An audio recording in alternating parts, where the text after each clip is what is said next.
In this lesson we're going to look at how to fill regions or shade regions.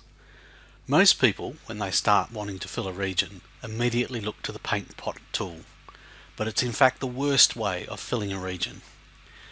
In this lesson we'll look at the best way.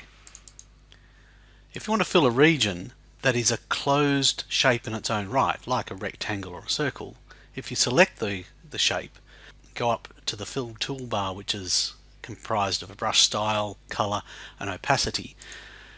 We'll shade this rectangle a dark grey, a solid grey, and make that a blue. And we'll shade the circle, again solid colour, and we'll make that purple.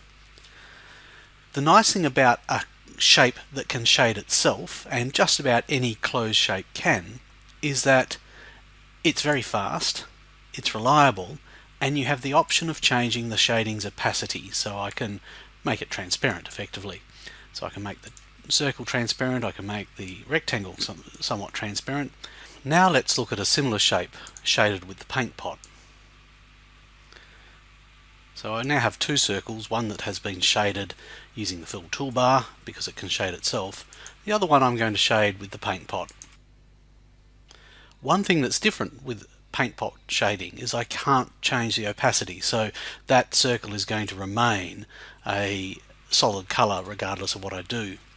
The other issue with paint pot shading, apart from the fact that it's slow, and we'll discuss why it's slow in a later lesson, is that the edge of the shading will never be as good. So if I zoom in on the edge between the circle and the shading, you may see slight gaps. Those gaps will not exist in the shape that can shade itself.